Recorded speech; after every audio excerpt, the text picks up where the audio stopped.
Ulit, papanoorin natin to. Pakaway-kaway pa. Akala mo hindi siya nahiya eh. Parang hiyang-hiya na sa sarili niya dyan.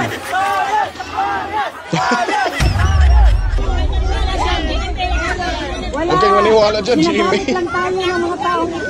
Ginamit lang tayo ng mga taong ito. Na yung Interpol, bawal sa kanila mag-issue ng red notice pagkat may duda sila na political. No court order was issued mandating that the former president be taken out of the Philippines. Dadagan ang Dito News Update.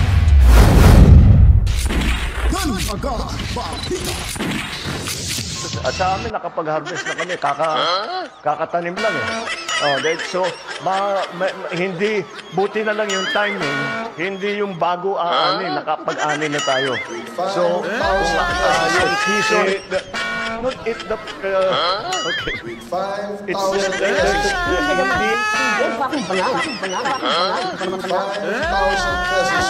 should I say milyonaryo? Sama-sama tayo babago. Para maging milyonaryo.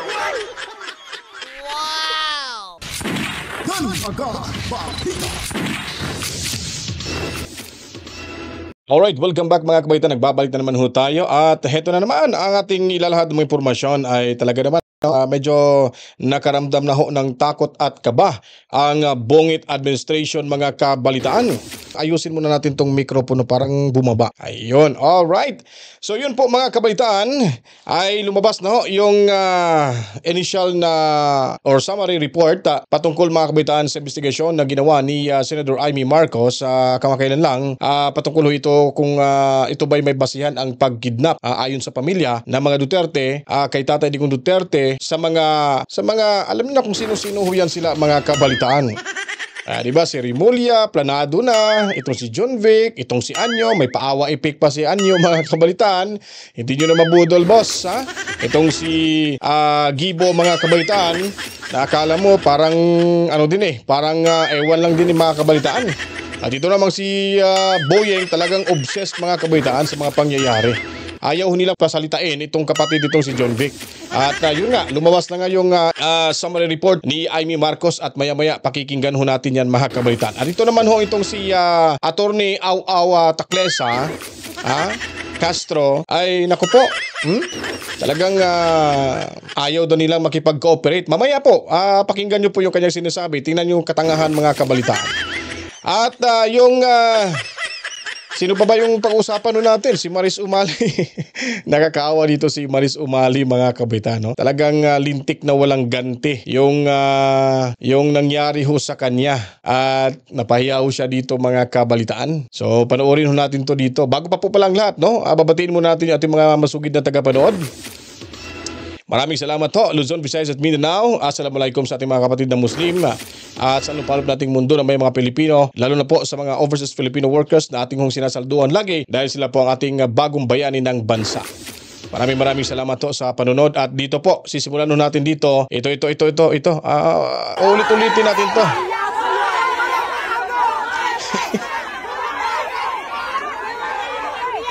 Talagang napakakapal ang mukha nitong babaeng itong mga kabalitaan ha. Diba? Ulitin natin to. Tinuturo pa mga kabalitaan. Tingnan mo yung mukha, parang naiiyak na. Pinipigilan niya lang eh. Pero ang sakit nun, dito sa kabila, walang audio. Bias. Ang sakit nun mga kabalitaan. Ulit, papanoorin natin to. Pakaway-kaway pa. Akala mo hindi siya nahiya eh. Parang hiyang-hiya na sa sarili niya dyan. Buti nga si Sen. Hernandez ay hindi ho talaga nakipaghalubilo dyan. Kasi pag nangyari, nagkataon na ginaya ho itong si Maris Umali, talagang umipal ito. Nagpapaipal. Tingnan mo, nasa sa loob siya. Nagpapat dyan, no? Akala mo kung sinong VIP mga kabalitaan. Binibidyoan pa yung mga kababayan ho natin dito. Sakit mo, no? Buti nga si Sen. Hernandez ay siyempre umiiwas na lang para hindi mapahiya. Alam niyo naman yung social media. Ito talagang hiyang-hiya ito. Ang kapal talaga ng apog ng babae ito. Ito guys, panoorin natin to. Huwag kayong maniwala dyan, Jimmy. Lang tayo ng mga tao taong ito. Ginamit na tayo ng mga taong ito. Ay. Inuupo na ako. Salamat. Ito daw. Siya yung ano, sinungaling.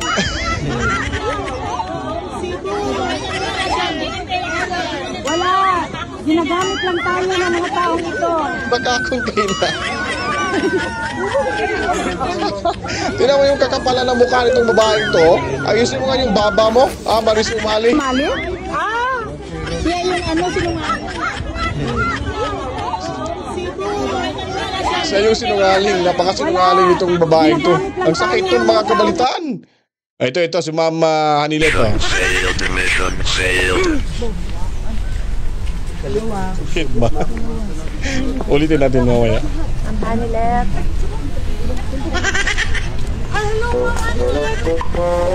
Iba yung pinansin. Akala mo, kakilala talaga ni Mama Hanilet. Ito. Sabi sa inyo doon nang nag-ask kayo ng permission? Mission failed, mission failed. Mana naman. Kung makakapasok kayo?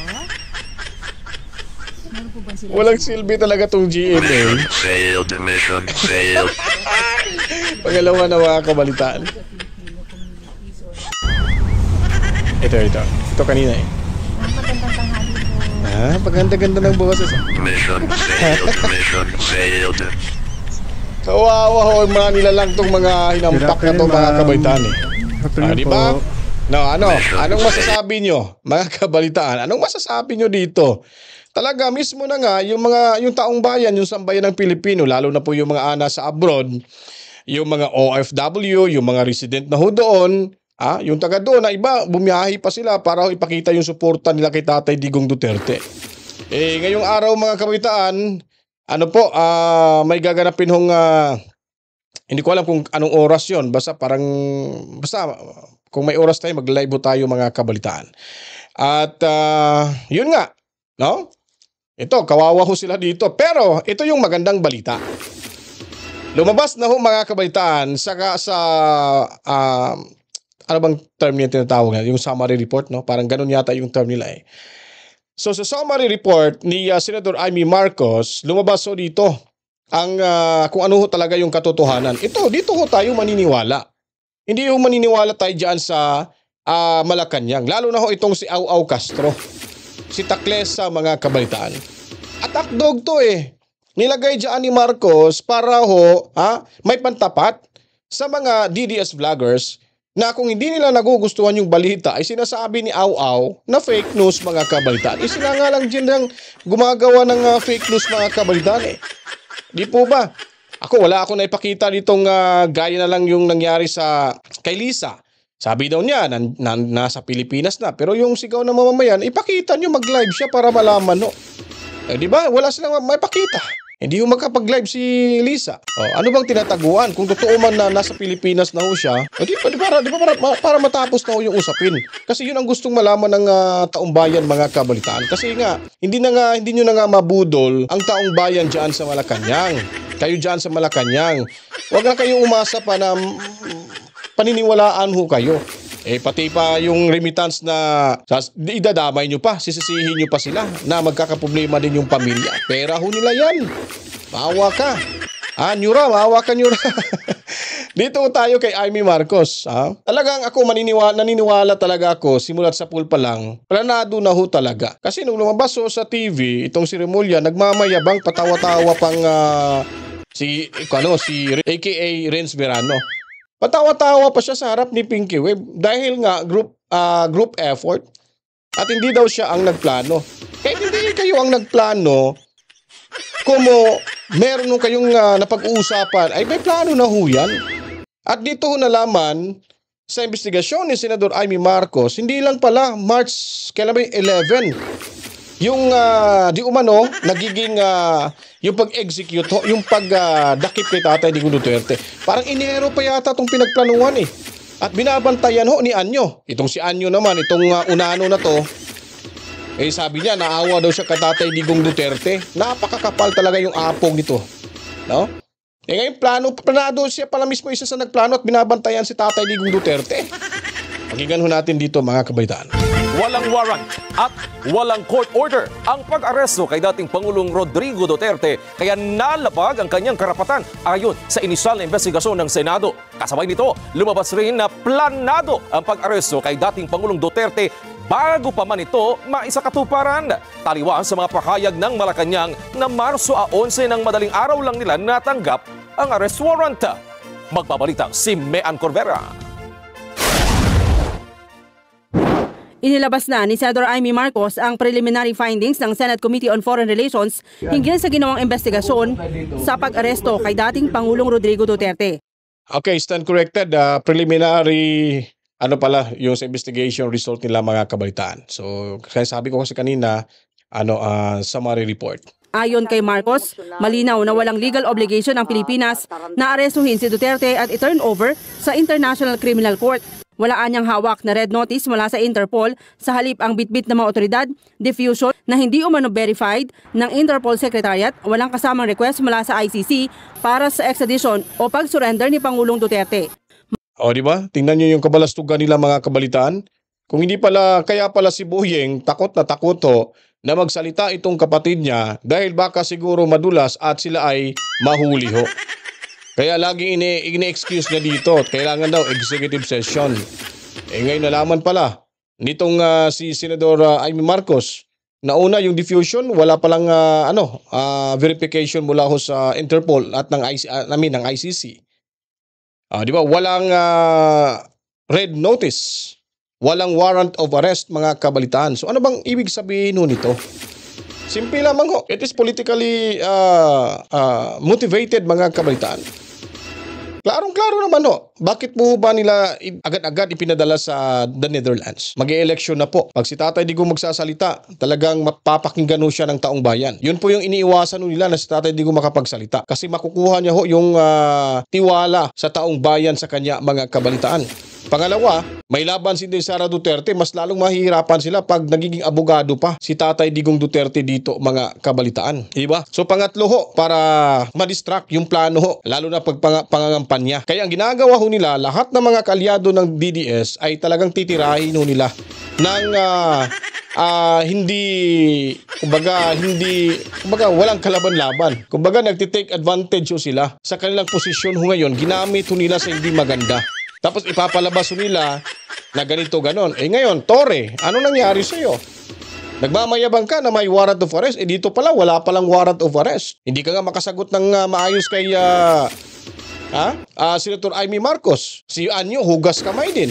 Lumabas dito sa investigasyon. Binabantayan niya na pala si Tatay Digong Duterte kahit saan ito magpunta, kung anong kilos niya nung nasa Pilipinas pa siya mga kabalitaan. Malinaw din anya ang sinabi ni DILG Secretary John Vic Remulla sa isang TV interview na group effort ang pag-aresto kay Duterte at paghahatid dito sa ICC sa the Netherlands.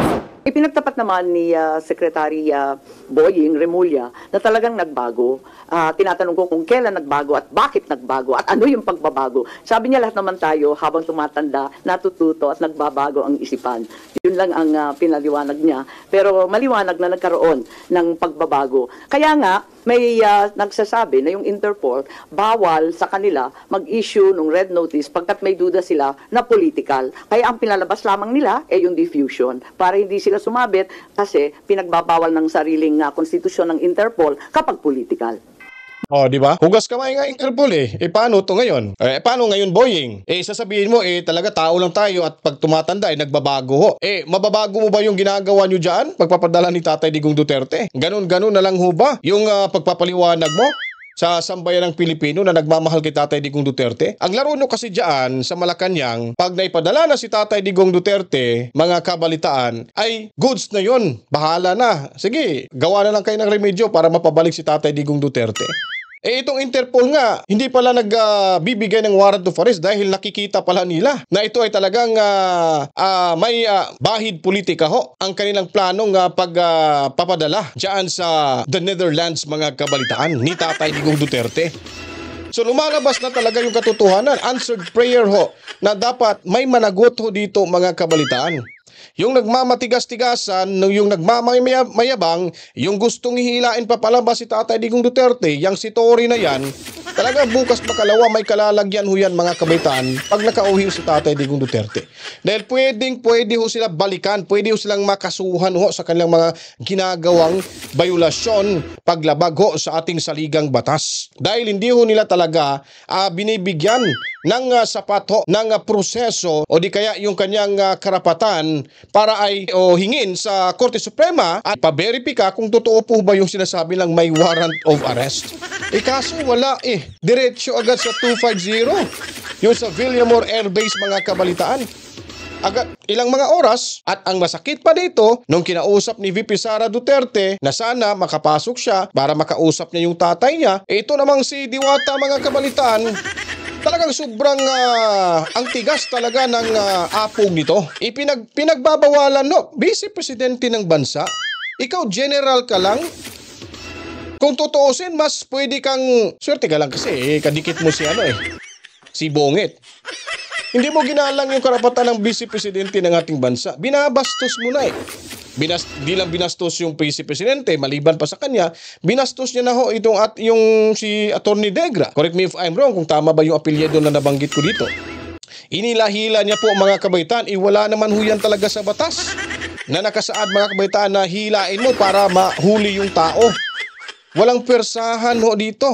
Walang torture ho dito mga kabalitaan. At mismo si Senador Amy Marcos ay nalaman talaga nila right there and then nung ginawa ang investigasyon dahil sila pa lang sa first pa lang ho ng investigasyon at pagdinig na yan ay talagang nauutal at nagtuturuan na ho sila. At hindi ho sila makasagot ng diretsahan lalo na ho ito mga kabaitaan si Diwata. At ito namang si Remullaz, nasabon siya at ito'y kinampihan ng kanyang kapatid na si Boying. Tapos sasabihin na meron dang warrant of arrest. Bakit hindi nila napauwi si Congressman ng Dumaguete? Sino nga ba yun? Si Teves. Si Arnie Teves mga kabalitaan. Dahil nakikita ho dyan sa Timor-Leste ng gobyerno na yan na merong pamumulitika at malamang ay siya'y sasaktan pabalik ho ng ating bansa. At yun po ay hindi kayang kumbaga pabayaan na lang ng Timor-Leste dahil batas ho nila yan mga kabalitaan. Yun ang pinakamasakit ho sa ating bansa ngayon dahil talagang ang lahat na ito ay pamumulitika. Ito na nga si Harry Roque, sabi nga nila dyan na mamaya paparinig natin sa inyo na hindi daw nila papayagan na makakuha ng asylum mga kabalitaan o ma-approve yung asylum na application ni Harry Roque. Dahil daw ay sasabihin nila na hindi daw siya pinopolitika dahil may kaso daw si Roque sa Pilipinas. Ang tanong ho dyan, yan ba ay papaburan ba ng the Netherlands? Nakikita na nga nila yung nangyari kay Tatay Digong Duterte at alam na ho nila, nakalyado ho nila itong si Attorney Harry Roque. Papayagan kaya ng the Netherlands mga kabaitaan? Yun po ay ating pakaabangan. Tuloy tayo dito. Maliwanag din ayon sa senador na nalabag ang mga karapatan ng dating Pangulo dahil inaresto ng walang warrant of arrest mula sa korte sa Pilipinas at wala ring court order na nagmamandato na dalhin siya sa labas ng bansa. Ipinagkait umano sa dating Pangulo ang liberty of abode, pinagkaitan ang karapatan na mabisita ng pamilya at ipinagkait ang karapatan na mag-apply para sa kanyang interim release o para makapagpiyansa. Na talagang walang obligasyon ang Pilipinas na iaresto si dating Pangulo, na yung ating pamahalaan ang determinado na lumahok dun sa pag-aresto ni Presidente Duterte at ikatlo na nalabag ang ilang karapatan ni Presidente Duterte sa ilalim ng Saligang Batas ng Pilipinas. Hindi rin anya maaring i-apply sa dating Pangulo ang katwiran ni Justice Secretary Jesus Crispin Remulla na kahit kumalas na ang Pilipinas sa ICC, mananatili pa rin sa jurisdiksyon ng ICC dahil sa humanitarian law. Pero sabi ni Marcos, hindi ito maaring apply sa dating Pangulo dahil ang kaso ay crime against humanity at hindi war crimes. Kung pagbabasihan naman anya ang timeline, matapos maghiwalay ng landas ang mga Marcos at Duterte, malinaw na pinagplanuhan ang pagpapaaresto sa dating Pangulo. Sabi ng senador, may report na Enero pa lamang ngayong taon, pinaplano na ang pag-aresto sa dating Pangulo. Taliwas yan sa pahayag ng Malacanang na March 11 ng madaling araw natanggap ang arrest warrant. Noong January 24 ngayong taon, may statement anya si Remulla na ididiscuss nila sa ICC ang latest investigation sa libo-libong namatay sa nangyaring crackdown sa illegal drugs at malayang nakapasok ang ICC. O, di ba? So, huling-huli sila. Enero pa pala yung plano. Ito yung hunghang na to. Akala mo siguro makakalusot kayo, ha? Akala nyo lang, ha? Ngayon, nagkakaalaman na, nagtuturuan na ho kayo dyan. Itong si Anyo naman, wala na itong utang na loob itong hinampak na to eh. No? Wala talagang utang na loob. Dating cabinet member to ni Tatay Digong. Ito rin si Remo. Sila lahat dyan, walang mga utang na loob kasi ginamit na nila si Tatay Digong Duterte. Lahat ng nasa administrasyon ngayon ay puro mambubudol mga kabalitaan. Lalo na yung si Anyo, lalo na si Gibo, lalo na ho yung si DOJ Secretary, si Boying at itong si DILG Secretary, si John Vic, mga kabalitaan. Napaka-traidor ho yung mga pagmumuka ng mga hinampak na to mga kabalitaan. Ito na yung sagot ho sa prayer ng karamihan. Ito na ho yung sagot dahil birthday ni Tatay Digong ngayon. Meron na hong balita dito kay Amy Marcos. Ito ay na to, isa na itong hakbang kung saan ay makikita na ho natin na makakabalik na ho si Tatay Digong Duterte. At hindi rin ako maniwala na hanggang investigasyon na lang itong si Amy Marcos. Kahit papaano, kahit kapatid siya ng ating Pangulo, napapakinabangan pa rin ho ng mga Duterte, partido ng Duterte, no? PDP laban. At bumawi lang ho ito si Amy Marcos, sa aking pagkakaintindi, unang-una ho, bilang ate, parang inako niya na yung responsibilidad ng utang na loob mga kabalitaan. Itong si Bonge talagang pag ang bangag, sabi nila bangag, ay wala talagang matinong pag-iisip. Kahit pa ilang mga matatalinong tao mag-advise sa kanya, hindi ho talaga kasi may sariling mundo na ho yan eh. O tingnan yung nangyari ngayon, nagkaletse-letse na ho sila. Gising talaga yung ating Panginoon. Nakabantay lang ho talaga. Kasi si Tatay Digong Duterte, mga kabalitaan, pili ho yan ni Lord para mamuno sa ating bansa. Pambukas ho yan sa mga politikong may kakayahan na gagawin yung ginawa ni Tatay Digong Duterte dahil yung sila ay natatakot lamang. Pero nakita ho nila yung performance ni Tatay Digong Duterte. May mga matitino pa ring politiko na pwede ring gayahin yung estilo. Yung pagiging stricto, kagaya na lang ni Mayor Benji Magalo. Pag naging presidente ho yan, may chance ang maging presidente yan si Mayor Benji. Pag sa darating na eleksyon, tatakbo yan ng vice-presidente. Pag nanalo yan, sigurado magiging next president yan mga kabalitaan. Kaalyado ni Inday Sara Duterte kung sakali lang Kasi ang kailangan at yung taong bayan ngayon, gising na talaga. Ayaw na ho ng karamihan na magkaroon pa ng Marcos. Ibang Marcos na magiging presidente sa ating bansa. Ibang bungit mga kabalitaan. Ibang bangag mga kabalitaan ang tawag nito. Mamuno ho sa ating bansa. Yung bangag hindi mula sa akin. Sabi ho nila yan ni Marlica, ni Tatay Digong, sabi ho niya. Inadapt ko lang ho sa programa ho natin.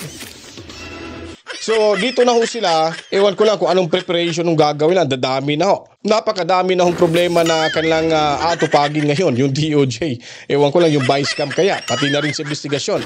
Malamang itong si Amy Marcos, meron din tong isusumite na mga dokumento na maaring gamitin pabor kay Tatay Digong Duterte diyan sa International Criminal Court mga kabalitaan. Yun ang posibilidad na mangyari ho para mas mapabilis yung pagpababalik ni Tatay Digong Duterte at yung pag-aproba ho sa interim release ho sa ating Pangulong Duterte. Pwede ho yan magamit sa yung Senate investigation na yan. Maari ho yan. Sana gawin ho yan ni Amy Marcos mga kabalitaan. Minomonitor na din umano ni National Security Advisor Eduardo Anyo ang mga galaw ni Duterte bago pa man ini-apply ng ICC prosecutors ang warrant of arrest laban sa dating Pangulo. The constitutional safeguards guaranteeing liberty and due process of law were not observed. No warrant was issued by a Philippine court. The arrest did not fall within the exceptions of a warrantless arrest. The constitutional safeguards for the right to liberty of abode were also disregarded. No court order was issued mandating that the former president be taken out of the Philippines against his will. May isasagawa pa silang investigasyon pero wala pang schedule dahil naghahanap pa ng mga testigo. Nilinaw naman ni Marcos na hindi siya nagsagawa ng investigasyon para umangat sa survey at mangampanya. Ayaw niya na raw itong maulit dahil may nakaamba pang warrant of arrest laban sa 5 iba pang personalidad na idinadawit sa war on drugs, kabilang na si Senador Ronald Bato de la Rosa. Paglilinaw naman ng palasyo, sumusunod lang ang gobyerno sa itinatakda ng Republic Act 9851. Nako. Sumusunod lang yung gobyerno. Nagdamay pa yung 98, Republic of 9851 na mga kabalitaan. Tama yung sinabi ni Amy Marcos. Kailangan talaga simula ngayon pa lang, kailangan mahinto na ho yung ganyang klaseng pangliling lang ho sa taong bayan. Pang-abuso ho sa kanilang mga kapangyarihan. Kahit sino-sino pwede na lang dakpin dahil idadaan ho nila sa Interpol. Yung Interpol na nga nagsabi, hindi nga sila lumabas ng warrant of arrest dahil nakita ho nila na may pamumulitika ho yung ginawa nila kay Tatay Digong Duterte. Naniwala nga sila mga kabalitaan. So sino pa ba? Taong bayan nga nakikinig ko ngayon, sino pa ba yung papaniwalaan ho natin? Sila ba dyan? Mga kabalitaan, sila ba ang papaniwalaan natin? Si Amy Marcos, kapatid na nga ng presidente natin. May sariling investigasyon at may sarili siyang resulta kung saan po ay talagang winantutre ho nila itong si Tatay Digong Duterte, mga kabalitaan. Now, dito na naman ho tayo kay Claire Castro, mga kabalitaan, itong reyna ng fake news. Kinabi yung mukha nito, napaka-traidor nito, hinampak na to eh. At tingnan mo, pag nagsasalitaw siya, kahit gaano niya pa, kumbaga, yung pananalita niya ba, kahit baguhin niya pa, kahit maging malumanay pa siya magsalita diyan, magpapakitang tao na siya mabait, hindi pa rin ho makikita yung kabaitan kasi wala naman tong kabaitan, mga kabalitaan eh. Puro to pangangaway, puro to chismis. Tingnan mo yung pananalita at yung pagkatao ho nito, hindi mapagkakatiwalaan ho, mga kabalitaan. Balimbing rin to eh. Una, pinupuna ho niya dito si Duterte, si Bongit. Ngayon, nakasakay na siya dyan sa Malacanang. Akala mo, presidente rin magsalita eh. Akala mo kung sinong matalino eh. Sabi nga ni Jing Paras, ayusin mo yung English mo. Abogada ka pa naman. Eto, pakinggan natin to dito, mga kabalitaan. Recognize that ICC has jurisdiction over the Philippines. I believe the family of the former President Duterte is asking and praying from the Supreme Court that the government should not cooperate with the ICC. So it means that if we will not cooperate with the ICC, even that prayer or even that manifestation of the ICC, we will not take cognizance of that. Diba? Ito kasi yan, mga kabalitaan.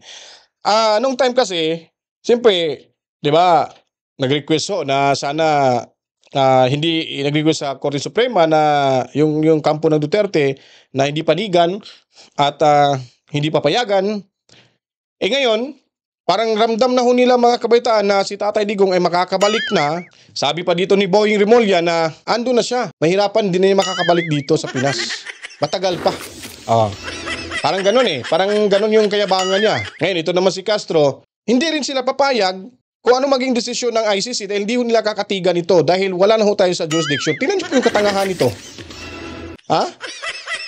Ngayon, pinapadakip na ho nila, pinapakidnap nila, mga kabalitaan. So, dinala sa Netherlands. Ngayon, narinig nila siguro, 100% na siguro sa tingin nila na makakabalik si Tatay Digong Duterte, hindi daw nila papayagan. Kakatigan yung desisyon ng ICC, pabalik dito kung anong kondisyones. Ang tanong kung bakit? Pilipino naman yung si Tatay Digong Duterte. Alam nga, saan ba? Saang bansa ba siya uuwi? Uuwi ba siya saan? Sa Russia? Uuwi ba siya sa China? Ikaw nga, nagpapakalat ka nga ng fake news eh. Bali-balitan nyo pa. Sabi ng mga mainstream media, kumukuha daw ng asylum seeker daw si Tatay Digong Duterte kasi gustong tumakas papuntang China. Yung China na nga nagsabi na huwag kayong maggulos-dili kayo sa mga paratang nyo. Walang nangyaring ganun ho kay Tatay Digong Duterte. Saan ba papauwiin si Tatay Digong Duterte? Alam naman doon naman sa Singapore. Alam naman doon sa Indonesia. O sasama sila doon sa Timor-Leste ni Tives. Naturalmente, kung ipapalabas si Tatay Digong Duterte sa ICC, may mga kondisyones ho yan. Normal, interim release ho yan, mga kabalitaan. Papiansa ho si Tatay Digong. Di ba? Uuwi ng bansa ho yan. Ang tanong, hindi daw nila papayagan yon. Yun ang malaking problema ho yan. Baka magsisimula na yung kaguluhan ng ating bansa. Kayo ang umayos dyan sa Malacanang. Hindi yung taong bayan, hindi yung si Tatay Digong Duterte. Hindi nyo nga ginalang yung karapatan ni Tatay Digong Duterte at ayon pa sa inyo, ito ay dinaan ang ICC mismo, dinaan nila sa Interpol na hugas kamay nga yung Interpol, yung ICC, wala ngang may palabas na warrant of arrest. Binaboy nyo na nga yung kanilang batas doon, Hindi nyo na nga ginalang, ginamit nyo lang sila para sa inyong personal interest, para si Tatay Digong Duterte sa inyong kagustuhan nga mapalaya sa Pilipinas. Dahil halala na takot kayo na madiretso sa inidoro mga kabalitaan. Ewan ko lang kung nasa katinuan ba itong pag-iisip itong si Castro mga kabalitaan. Ito'y pagtatanong lamang kay napakahirap po eh. Ayaw daw siya tanggapin dito si Tatay Digong Duterte. Hindi daw siya papayag kung ano maging kondisyones daw. Kasi hindi ho nila ito, hindi nila ito kakatigan o di kaya dahil wala na daw sa jurisdiction yung bansa ho natin sa kanila. Oo. Ako'y nalilito ho. Nahihelo ako sa iyo. Nahihelo ako sa iyo, Castro Au-Au. Itong si Bungi talaga, napaka-perfect talagang pumili ho ng kanilang maging kasamahan ho dyan. Parang mga lutang na ho dyan lahat mga kabalitaan. Lutang ba? Kulang sa tulog. Kasi napuno sa problema. Naihelo na sila mga kabalitaan kung anong gagawin ho nila. Talagang sa sarili nila, palagay na kasi nila na si Tatay Digong Duterte hindi na makabalik ng Pilipinas. Ngayon, may mga bali-balitang lalabas. Mismo nga yung ICC nagsabi na maaaring mag-apply ng interim release itong kampo ni Tatay Digong Duterte. Diba? So yun po mga kabitan, yung ating kunting kaalaman lamang ho na ibinahagi natin dyan sa inyo. Pero itong kay Roque, dagdagan ho natin dito kay Roque mga kabitan. Hanapin natin si Roque. Ano ba magiging balita who dito? is seeking asylum in the Netherlands. The Department of Foreign Affairs says it is ready to disprove Roque's claims of political persecution should the Dutch government ask for their comment on his asylum bid. Roque is currently facing an arrest order for skipping a house inquiry into Philippine offshore gaming operators. DFA Undersecretary Eduardo de Vega explained that while the decision to grant asylum to Roque lies solely with the government of the Netherlands, Philippine authorities are ready to prove that there is no basis to grant the request. Kasi ang mag-decide yan yung Netherlands. Pero kung tinanong yung opinion ng Philippine government. Okay, so i-post natin doon kasi may background. Baka matarget tayo ng ANC. Yun! Kasi nga, magtatanong daw yung Netherlands government doon sa DFA kung bakit humihingi ng asylum itong si Attorney Roque, disapprove daw nila ho yun. Sasabihin daw nila na hindi inahabol sa politika ho yun dahil sa politika. May kaso yan dito sa Pilipinas. Yun ang kanilang estilo ho. Yun ang kanilang gagawing pangontra para hindi ho ma-approve yung asylum na hinihingi ho dyan sa Netherlands ni Attorney Roque mga kabalitaan. Pero titignan ho natin kung ang Netherlands ba ay makikinig ba sa Pilipinas. Despite may nakikita na ho sila mga kabalitaan na tingnan nyo po, for the very first time in history ho sa Netherlands, Pilipino lang ho nakakagawa ng ganung kadami ho mga taong nag-umpukan ho dyan para maipakita ho nila yung suporta para kay Tatay Digong Duterte ho mga kabalitaan. Imagine niyo po, nililitis si Tatay Digong pero yung mga Pilipino kahit sang lupalop ng bansa, Middle East, Amerika, bandang Europa, ay sa Pilipinas may lumipad pa nga para makapunta mga kabalitaan at may pakita ho nila yung suporta kay Tatay Digong Duterte mga kabalitaan. Kaya manalangin lamang ho tayo lagi at pasasalamatan natin si Lord sa lahat ng mga bagay, sa lahat ng mga hinihiling natin sa Kanya para kay Tatay Digong Duterte kahit hindi pa na kamit natin dahil andyan lang ho yung si Lord nakikinig at nanonood.